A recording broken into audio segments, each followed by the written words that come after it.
sem er raunin að vera búinir að átta sig á þessu. Hvaða mannvirki þetta eru sem þarf að skoða, það er mikilvægast að skoða í sveitarfélaginu. Svo er sem sagt í stað árlegrar eftirlitsskoðunar á mannvirkjum sem falla undir A-lið 2. málsgreinar, þá má sem sagt í staðinn fyrir þarna A-liðinn þar sem margir starfa koma saman, fara dveljast, þá má framkvæma svona átaksverkefni þar sem slökkviliðið skoðar einungis einn eða fleiri fyrirfram ákveðna þætti brunavarna fyrir sambærileg mannvirki, þannig að maður þurfi ekki endilega að skoða, þá getur maður verið með svona samskonar mannvirki og fara í einhvers konar átaksverkefni í staðinn fyrir að skoða svona slavískt allt. Eins og ég segi þá er sem sagt mikilvæg þessi fyrirsjáanleiki fyrir fyrirtækin eða eigendurna og forráðamennina. Þeir þurfa að vita hvaða mannvirki, hvort þeirra mannvirki eru skoðunarskyld og þá á hversu oft. Og þá er skylt hjá að slökkviliðsstjóri haldi þessa skrá þessi mannvirki og hún á að birtast í brunavarnaáætlun og við þekkjum auðvitað að brunavarnaáætlun er ekki hún er ekki uppfærð það oft að ef þetta væri bara birt í brunavarnaáætlun þá væri þetta orðið úrelt og fljótt, þannig að það þarf að uppfæra svo þessa skrá árlega á vefsíðu slökkviliðsins eða sveitarfélagsins, þannig að hún er bæði þá í brunavarnaáætluninni og svo á vefsíðunni.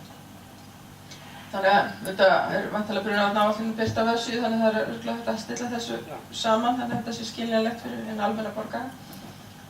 Og þarna kemur þessi fyrirsjáanleiki inn og það er gert ráð fyrir leiðbeiningum við mat á skoðunarskyldu, sem það Mannvirkjastofnun á að búa til leiðbeiningar til að hjálpa mönnum við þetta mat sem ég segi, þannig að þá eru menn konir með bæði ákveðna leiðsögn í reglugerðinni sjálfri og þeim texta sem þar er, þó hann sé ekki langur, og svo koma leiðbeiningarnar.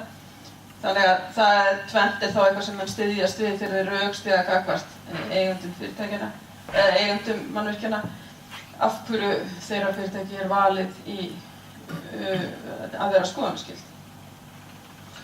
Og eins og ég segi, þar er alveg klárlega ekki talið málefnalegt að byggja svo bara á einhverju svona persónulegum þess að hinn væri leiðilegur eitthvað þess að eða staðið sig illa. Það virðist ekki, frammistaða þetta er ekki kannski endilega það sem að menn eru að horfa á heldur eðli áhættunar. Svo gera það bæði þessi skrá er birt uppfærð árlega og maður getur ímyndað sér að kannski einhverju sveitarfélagi þar sem er ekkert mikil breyting á ekki mikið verið að byggja eða ekki verið að opna ný fyrirtæki eða svoleiðis, þá gæti þessi árlega uppfærsla verið frekar einföld. Það væri svona bara rétt kannski finnst ekki að breyta á milli ára, en síðan sem sagt til viðbótar þarf að gera árlega eftirlitsáætlun. Þar sem menn bara lýsa, ég ætla að skoða þetta og þetta og þetta á þessu ári. Og þessi eftirlitsáætlun þarf að gera fyrir 1. febrúar. Og þetta er í rauninni allt opinbert eftirlit ætti að gera þetta og það er fullt af kröfum í reglum það eigi að gera og það er svona alltaf talið vandað í opinberu eftirliti að gera eftirlitsáætlun í upphafi árs. Þannig að mann viti hvað er stefnan og það líka hjálpar til við að sjá svo í lok árs hvernig hefur gengið og svona hvort að mann hafi náð að skoða það sem þeir ætlaðu að skoða og náð markmiðum sínum og þess háttar. Og því að svo líka gert ráð fyrir því að árið á eftir þá fyrir 1. mars á að skila skýrslu framkvæmd eftirlits. Og ég yrði mjög, menn þarf kannski að aðeins að spá í hvernig þeir orða svoleiðis skýrslu. Það væri alltaf best ef hún geti verið þannig að hún færi bara á netið. Þannig að borgararnir sæi það líka, það á ekki að vera hugur með það hvernig mann standa sig í þessu. Þá kemur allavega fyrir svona mannvirki sem almenningur hefur aðgang. Þannig að það væri best ef mann geti orðað þetta þannig að þetta væri líka birt og þá bara geti borgararnir séð þetta eftir á. Og þetta eins og ég segi, allt eftirlit ætti að fara svona fram og það er mjög oft gert í opinberu eftirliti að búa til svona eftirlitsáætlanir og svo skýrslu niðurstöðum. Svo eiga slökkvilið að hafa samvinnu með önnur stjórnvöld, þannig að lögum og reglugerðum sé sett sem settar eru til að hafa stjórn á brunaáhættu séu beitt í samvinnu eftirlitsaðila. Það er náttúrulega aldrei of oft sagt að stjórnvöld reyni að hafa samvinnu. Það er oft sem menn koma svona að sama vandamálinu frá mismunandi hliðum. Og svo náttúrulega þetta fræðsluhlutverk slökkviliðs sem er líka mjög mikilvægt, forvarnastarfið og leiðbeiningar. Í 22. grein þá er svona fjallað þetta sem snýr að sveitafélögunum og á öllum starfssvæðum slökkviliða skal vera tryggt að eldvarnaeftirlit slökkviliðs sé þannig skipulagt, mannað, menntað og þjálfað að það geti annast eftirlit með þeirri áhættu sem eru á starfssvæði slökkviliðs og nauðsynlegt forvarnastarf. Þannig er svona verið að þetta er ákall í rauninni til sveitarstjórnanna að tryggja að það sé eldvarnaeftirlit og menn verða að skipuleggja slökkviliðin þannig að það sé svigrúm til eldvarnaeftirlit. Og því, við vitum það alveg að því lengri sem útkallstíminn er til dæmis á einhverju starfssvæði, þeim mun mikilvægara er eldvarnaeftirlitið. Og þannig að svona fólk sé frætt líka og menn tengi eftirlitið fræðslu og forvörnum. Og þannig að það náttúrulega er svona gamalt vandamál að menn til dæmis bara tryggi ekki nægan mannskap í þetta. Aftur snýr náttúrulega yfirleitt að peningahliðinni. En það er líka spurning skipulag og það er í rauninni hafa menn stundum alveg möguleika að gera betur þó þeir hafi kannski ekki mikið milli handana til þess bara með samstarfi. Þannig að það sé einn eldvarnaeftirlitsmaður í 100% starfi og vinni kannski fyrir fleiri en eitt sveitarfélag. Hann skilar oft meiru heldur en 5 í 20% starfi. Og þannig að það er svoleiðis hluti sem menn verða að horfa út frá aðstæðum í hverju öðru sveitarfélagi. Síðan er á að framkvæma eftirlitið í samræmi við verklagsreglur og skoðunarhandbækur Mannvirkjastofnunar. Þannig að það er svona að þetta sé fyrirsjáanlegt og menn viti hvað verði skoðað og það sé gert allt eins og það fari ekki eftir persónunum sem eru að skoða hvernig framkvæmdin er. Það sé ekki gert þetta ákvörðun að skoða bara ákveðna hluti. Og svo segir að það er skylda að vera með starfandi eldvarnaeftirlitsmann í hverju slökkviliði og það fer eftir fjölda bæði íbúa og áhættum í sveitarfélaginu hversu hátt starfshlutfall hann er í. En það er svona ákveðin svona vísiregla að það er lágmarki einn í fullu starfi á hverja 10.000 íbúa. En svo geta menn rökstutt sig frá þessari tölu bæði þá upp á við og niður á við. Þannig að ef menn eru með höfuðborgarsvæðunum er stórt umdæmi þá geta kannski menn komið einhvern veginn notið hagkvæmni stærðarinnar og komist af með færri en þá þurfa að rökstuða það í brunavarnaáætlun. Og svo getur líka verið fáir íbúar en samt þarf að fullu starfa því það bara út á sumarbústaðabyggð eða eitthvað svoleiðis. Segir ekki alla söguna hversu margir íbúar eru, þetta verður mjög margir á svæðinu sem ekki eru íbúar.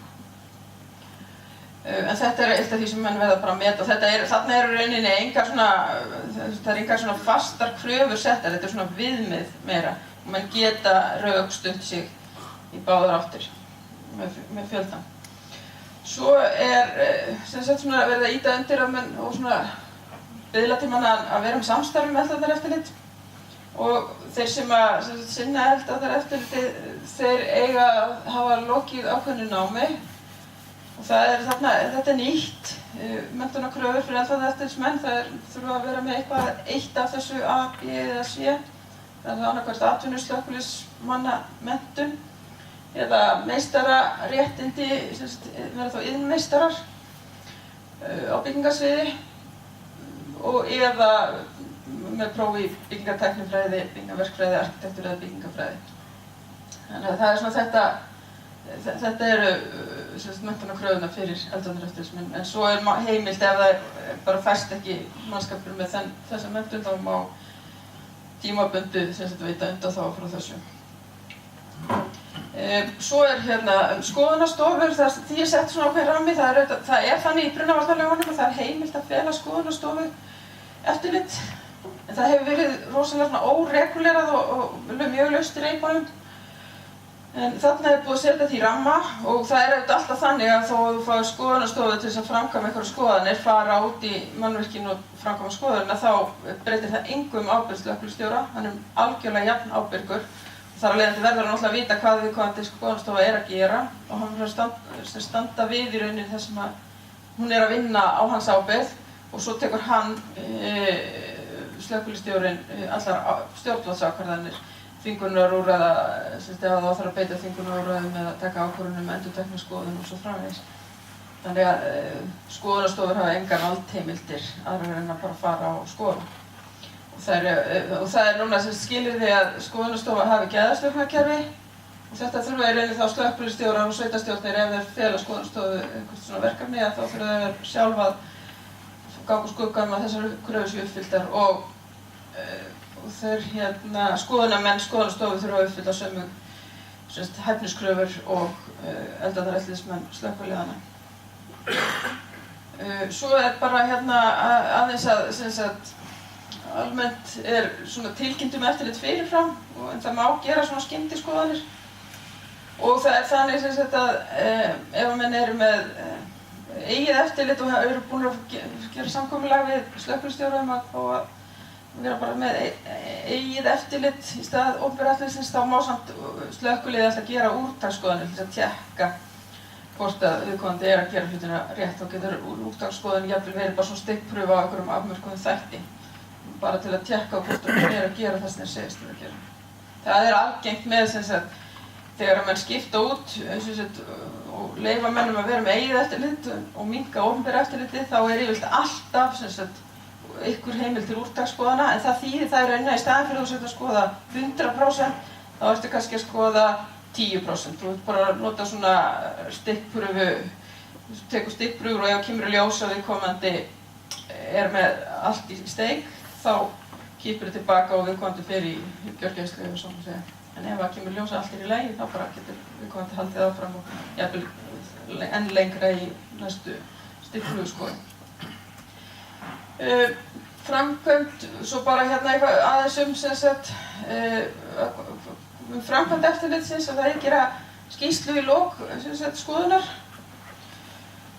og hún náttúrulega grundvallarplagg, skoðunarskýrslan ef það þarf að fara í einhverjar aðgerðir í framhaldinu og ef menn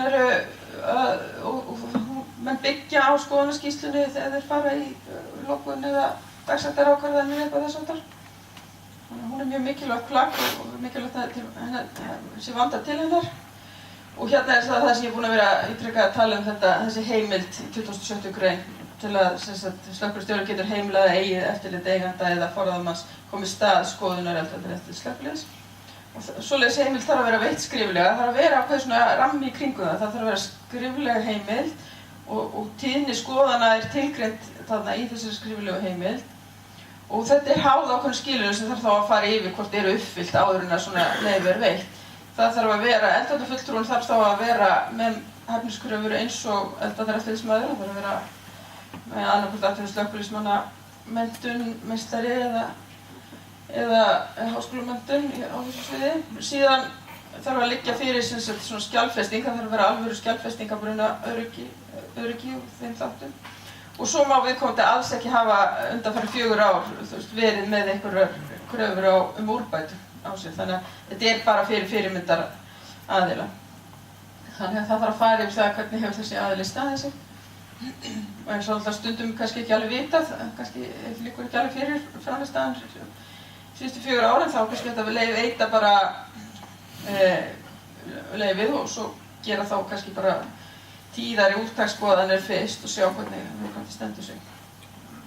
Og þeir þurfa í sjálfu sér að fara eftir alveg öllum sömu aðferðum og eldvarnaeftirlitsmennirnir þurfa að vera með skoðunarhandbækur, fylgja sömu skoðunarhandbókum og opinbera eftirlitið. Og svo þurfa þeir að gera skýrslu eftirlitsferðina sína og skila til slökkviliðsins innan 2 vikna frá því að hún var framkvæmd. Og slökkviliðið yfirfer skýrsluna þegar það fær hann hendurnar og þarf að grípa til aðgerða innan 4 vikna frá móttöku skýrslu. Þetta alltaf svona ákveðin challenge að sjá Ég sé ekki alveg fyrir mér að menn komi með einhverjar svartar skýrslur og slökkviliðinu, þannig að náttúrulega yfirleitt er allt í lagi. Og menn frekar þá bara laga hlutina og skila svo skýrslu. Mér finnst það svona líklegt, ég allavega sé ekki alveg fyrir mér að menn segðu að það er allt í steik hérna og sendu það þannig. En þannig að það er svona ólíklegt að þurfi að koma til einhverja aðgerða, en maður veit svo sem aldrei, maður er samviskusamur í þessu. Já, þannig að þetta er svona það sem að ég ætlaði að segja. Guðmundur, ætlaðir þú ekki vera næstur eða spurning? Ætlaðir þið að hafa spurningar á eftir eða þið bara stjórnið því? Kjörið annars í smá kaffibolla líka í milli. Já, þetta bara Já, er einhverja smá spurningar? kaffipásu. Já, það var spurning að slökkvilið fyrir að gera lista Já. og það var svolítið svona skýrt hvert er alltaf að fara eftirlit og svona leis og það var alltaf að líka þessar reglur hvert er alltaf að fara og hvað er alltaf að forgangsraða og slíkt. Er það síðan í hvað stöðu er slökkviliðið fara í úttekt eitthvað annað eða fara reglulega eitthvað þar sem eru ekki skilgreint að alltaf að fara í getur eigandi farið með eitthvað vesen eða farið í máli eða hvernig er svona umhverfið í því? Nú er ég náttúrulega farin að hugsa rosalega mikið svona út frá þessari hliðmála, sko. Já, ég held að það er klart mál að eigandi geti alveg mótmælt þessu. Það er alltaf þessi heimild til þess að grípa til aðgerða þegar það liggur fyrir eitthvað svona yfirvofandi hætta. Eitthvað skemmtistaður og bara kvarta undan því að það er bara lokuð flóttaleið og allt þetta. Það er alltaf svoleiðis heimild til staðar. Menn þurfa ekkert að vera hrædd við það. En bara eitthvað svona geðþótta þegar keyra þarna alltaf framhjá eða labba þarna með hundinn framhjá á kvöldið þegar þeir eru og sjá að þeir eru örugglega eitthvað skrítið þarna. Þá finnst mér að þeir eigi þá að setja það inn á listan. Og þá verður það rökstyðja það út frá jafnræði og svoleiðis. Þannig að ég myndi nú segja að það væri óvönduð stjórnsýsla að fara að skoða svo eitthvað allt annað heldur en væri á listanum. Menn þurfa þá að vanda bara listan.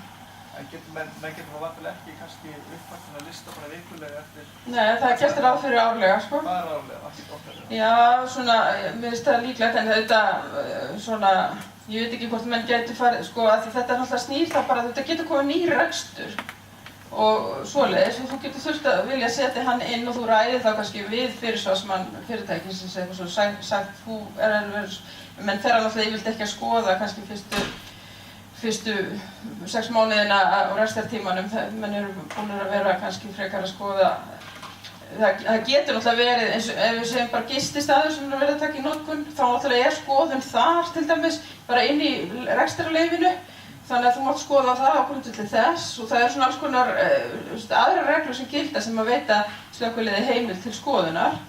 Þú mátt alveg skoða, eins og segi, gististað og veitingastað vegna þess að það verið að fara að gefa út rekstrarleyfi. En þá á í rauninni sá staður þá að fara á svo listan í framhaldinu og út frá því hversu oft menn vilja skoða það. Er það ekki í notkunarflokki hvað, Guðmundur? Gististæðir? 4. Já, þannig að það er skoðunarskylt á 4 ára fresti, sko. En ég myndi alltaf að fara varlega í það að vera í stórum stíl að skoða eitthvað allt annað en er á listanum, sko. En frekar að vanda hann. Og þannig að svona, eins og ég segi, það er, allt svona er svona stoppar í rauninni tökum einhvers konar geðþótta ákvarðana, sko. Ingibjörg, skildi ég að í sambandi var ekki 22. greinin að lands eigi eftirlit fyrirtæki. Þurfa það að vera samkvæmt menntunarkröfu þarna ABC í 22. greininni? Bara ef þú ætlar að fá eigið eftirlit viðurkennt samkvæmt í staðinn fyrir opinbera eftirlitinu. Já, þannig að þetta eigið eftirlit eins og eldvarnarbandalagið er búið að leggja upp með og allt það er ekki þetta sem við talum. Sko, ég veit ekki nema menn, sko, allavega ef að menn eru bara, ég man ekki hvað þið skilgreint með hæfni eldvarnarfulltrúans, það er ekki svona fortakslaus krafa ef mann uppfyllir þessa hæfniskröfur, en til að geta fengið afslátt á opinbera eftirlitinu þá þarf hann að vera með þessar kröfur. Þannig að fyrirtæki sem vill geta bara látið innanhús mann sjá þetta, það verður þá að passa upp á að hann sé með þessa menntun. Og þetta þarf að sendast síðan skýrsla þeirra alveg jafnt til slökkviliðs? Já, en þá eru menn búin að fá þessa skriflegu heimild. Já. En svo náttúrulega eru mígrútur af öðrum eigendum og fyrirtækjum sem eru bara með hefðbundna eldvarna fulltrúa sem að gera, það eru heilmiklar reglur hvað á að gera, skjálfesta öryggi og svona, en þá eru þeir bara að framkvæma það fyrir eigendan og þurfa svo að fá slökkvilið í heimsókn reglulega eins og venjulega. Það er framhald að sem við að tala áðan, þú lappa út með hundi, þú sér það kvöld eftir kvöld að það er eitthvað að í þessu fyrirtæki, að það er ekki á listanum. Er þá ekki nóg að boða bara komu sína í skoðun? Þú hlýtur að hafa heimild til þess. Já, sko, það er þetta, eins og ég segi, slökkviliðið má náttúrulega alltaf vera með, sem sagt, ef það er einhver hætta og svoleiðis og þú hlýtur að mega það, bara grundvallandi brunavarnalagana, en ég myndi segja, eins og ég segi, þá þarftu að hafa eitthvað í höndunum að þú hefur séð að væri eitthvað að. Þú séð það bara kvöld eftir kvöld með hundin að það er eitthvað að í þessu fyrirtæki. Já, en það er þá bara eins og venjulega, þið gerir það væntanlega í dag, að þið hafið að gera það. Frá þessu lagalegu tíð, svo var spurning, og hann getur ekki farið að kæra eitthvað ef hann fær boðun, ég kem til þín. Nei, en þú veist, ef þú segðir bara, ef þetta væri bara eitthvað sem væri með allt í lagi og það væri ekkert að því, þá hefur þú ekki neina málefnulega ástæðu til þess að boða skoðun, sko. Það væri maður kannski ekki skoða að maður vissi að vera allt í lagi, sko. Maður sér að það er eitthvað. Já, það þarf allavega lágmarkskrafa og það þarf að vera svolítið mikið, sko. Af því að þetta er auðvitað verið að hugsa það að menn sé að fókusera á stóru áhætturnar. Þetta sé ekki eitthvað smotteri. En auðvitað mega menn áfram gera athugasemdir við einhverja stafla, einhverju brennanlegu efni upp við veggi og svoleiðis og það er í sjálfu sér ekki bannað, en svona einhverja svona, eins og segja, menn séu sem sagt búin að gefa út þetta skoðunarskyldu fyrirtæki og svo séu þeir að bæta við eitthvað annað, eins og segja, án ástæðu, myndi ég segja að væri ekki heimilt, en það þarf að vera ástæða. Svo er líka sko oft þannig að menn er að setja fyrirtæki inn í húsnæði sem að var kannski ónotað eða breyta starfseminni og það er það kannski ekki á listunum, en það kom nýtt fyrirtæki og þeir þurfa ekki að tilkynna að þessi að stofna þetta fyrirtæki ef að byrja starfsemi. Já, það getur verið byggingarleyfi skylt, sko, ef það er breytt starfsemi, sko, ef það gerir kröfur aukna brunavarnir til dæmis eða eitthvað svoleiðis, sko. Við vildum að hafa heimild til að tjekka á þess alltaf. En þetta er svona, eins og ég segi, þetta er pínu vandasamt og ég held að það er alveg ljóst að slökkviliðið hefur áfram eftirlitsheimildir með brunaöryggi. En að menn séu svona, eins og segja, ekki að velja það af miklum geðþótta hvernig þeir skoða. Það var þarna einhver aftast, veist það? Já, ég var að velta fyrir mér sko, í dag er 1/3 af 37 slökkviliðum sem skilin brunavarnaáætlun. Að þú sem verðandi starfsmaður mannúðarstofnunar hversu raunhæft heldur að sé að sveitarfélögin muni fara eftir þessari reglur? Að þau muni setja upp svona áætlun? Já, ég veit það nú ekki, það er nú eiginlega alveg galið að gera það ekki, vegna þess að annars ertu þá bara með mjög svona óljóst hlutverk og það sem maður aldrei skilið almennilega varðandi það af hverju brunavarnaáætlanir eru ekki gerðar, að þá situr í rauninni sveitarfélagið og slökkvilistjóri uppi með afskaplega mikla ábyrgð og hægt að gagnrýna í rauninni ótrúlega margt í staðinn fyrir að setja niður, við erum bara ekki í staðinn þetta og við höfum bara svona getu og þá er í rauninni búið að varpa svolítið ábyrgðinni frá sér og þannig að ég veit það ekki, þetta getur vel verið að þetta sé óraunhæft en það er galið að gera þetta ekki samt, sko. Þannig að ég bara vona það besta, ég bara verður bert.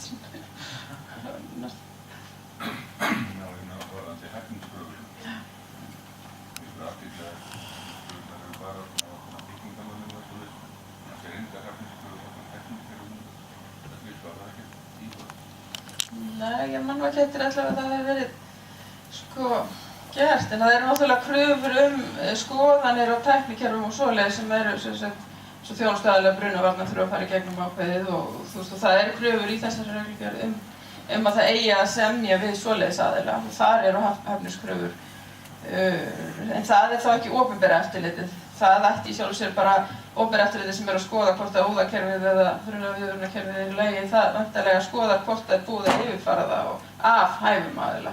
Það er ekki sjálft að fara að skoða, eða ekki á sama hátt, sko. Það sé svona samspilið. Það er pílinga óþægilegt hérna heima þegar það verður að smíða þessa regla, fjöldi eldurrennsmanna sé bara miðaður við þessa tölu, 10.000 manns, því að svo talað að setja að skrifa sig frá þessu bara í báðar áttir í grunnáætlun, en það er svolítið vinna að sækja peningar í þetta. Já. Og það hefði, sko að mínu mati, svo ég sé ekki að besserwisserast eitthvað hér, að það væru fleiri guidelinar eða kæmu leiðbeiningablöð frá Mannvirkjastofnun eða eitthvað slíkt sem segðu að því við erum að horfa í vegalengdir líka, sem embættið þurfa að fara mjög langan veg og þá tekur skoðunin lengri tíma eðlilega. Og síðan erum við líka með 5.000 manna samfélag sem er með alveg gríðarlega mikið af stórum fyrirtækjum sem þarf að skoða. Þannig að það hefði þurft að vera einhvers konar leiðbeiningar hvað tekur meðal skoðun langan tíma í hvernig fyrirtæki og hversu margar skoðanir raunhæft að einn maður komist yfir miðað við þennan kílómetrafjölda eða eitthvað slíkt. Af því það vantar svolítið vopnin í hendurnar á slökkviliðsstjórunum til sinna sveitarstjórna til þess að selja málefnið.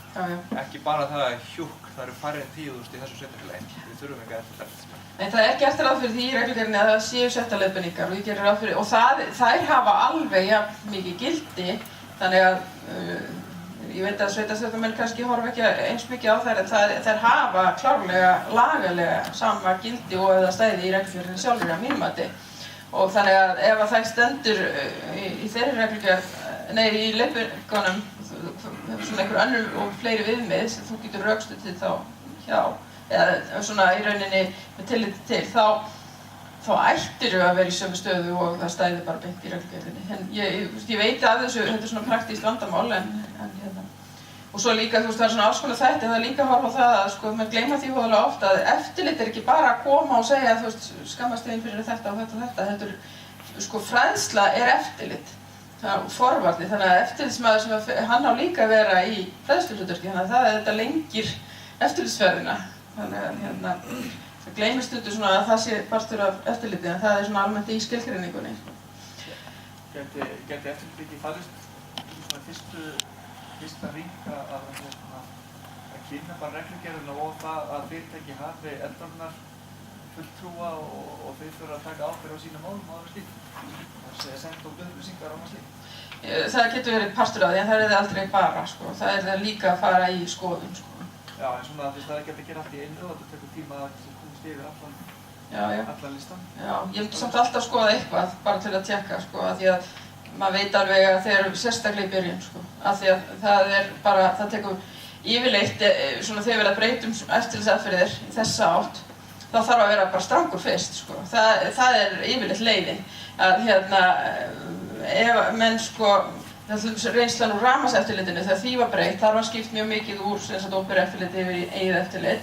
Þar voru fyrsta árunni 20 rafverktaka sviptir leyfum, þegar menn þurftu að vera mjög harðir fyrst til að sýna mönnum að það menn væri alvara með þetta.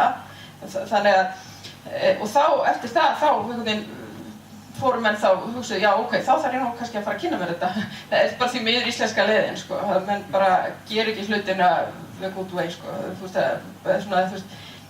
að byrja fallega er ekki alltaf alveg að duga, Þannig að það er svona allavega eins og sé, það er reynsla úr öðru kerfi, en í dag er yfirleitt aldrei neitt sviptur, Það er bara búið að venja bransan á þetta system, Ég ætla ekki að vera hér allan dag, ég þakka allavega fyrir.